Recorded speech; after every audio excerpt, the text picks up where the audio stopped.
কিতাবের শুরুতেই আমরা একটু দেখে নেই। এই ছোট্ট একটা ছবি আছে। এখানে হুজুর যেটা দেখিয়েছেন, আল কোরআন আল হাদিস তালা দেওয়া চাবি, নিচে দেওয়া আছে আল লুগাতুল আরাবিয়া। গত দর্শে আমরা এই কথাগুলো বলেছিলাম।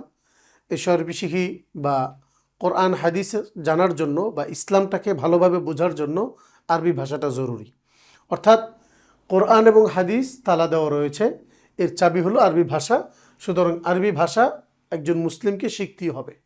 আমরা যদি মাসালার কিতাব ঘাঁটি তাহলে দেখি অনেক ওলামায়ে কেরাম আরবি ভাষা শেখাকে ফরজও বলেছেন।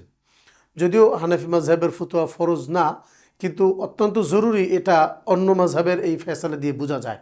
সুতরাং প্রত্যেক মুসলমানের জন্য এই আবেদন থাকবে আমাদের পক্ষ থেকে, এ শরবি শিখি তামরিন কিতাবের মাধ্যমে হোক অথবা যে কোনোভাবেই হোক, আরবি ভাষাটা আমরা শিখে নেব ইনশাআল্লাহ। তো চলুন আমরা এ শরবি শিখির মাধ্যমে আবু তিরমিজি সাহেব হুজুর যে দীর্ঘ গবেষণা করেছেন, এই গবেষণার মাধ্যমে আমরা এ শরবি শিখির আরবি ভাষাটা শেখার চেষ্টা করি। শুরুতে একটা লম্বা জায়গা আছে, যে জায়গাতে হুজুর ভূমিকার মধ্যে কিছু কথা বলেছেন। অর্থাৎ এই পুরো পড়াটা একজন শিক্ষার্থীকে আমরা অনুরোধ করব, এখানে প্রায় অনেকগুলো পৃষ্ঠা আছে, এই কটা পৃষ্ঠা আমরা একটু পড়ে নিব।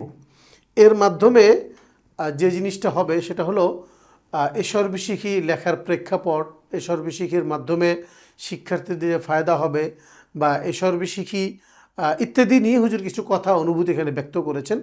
আমরা এটা প্রত্যেকেই যার যার মতো করে যার যার জায়গা থেকে একটু নীরব ঠান্ডা মাথায় পুরো পড়াটা পড়ব। এর দ্বারা এই শরবি শিখি অর্জন করাটার মধ্যে কিছুটা হলেও ইনশাআল্লাহ ফায়দা হবে। এরপরে আমরা মূল কিতাবের মধ্যে চলে যাই। মূল কিতাবের যে হুজুর প্রথম অধ্যায় দিয়েছেন আল বাবুল আউয়াল, প্রথম অধ্যায়ের মধ্যে একজন শিক্ষার্থীর জন্য আদি হুজুর যে কথাটুকুন রেখেছেন, আমিও আপনাদের সেই কথাগুলো পড়ছি। প্রিয় তালিবে ইলম, তুমি আল্লাহর কালাম এবং আল্লাহর নবীর কালাম বুঝতে চাও আর সেজন্য আরবি ভাষা শিখতে চাও। আরবি ভাষার শিক্ষা গ্রহণের আজ তোমার প্রথম দিন।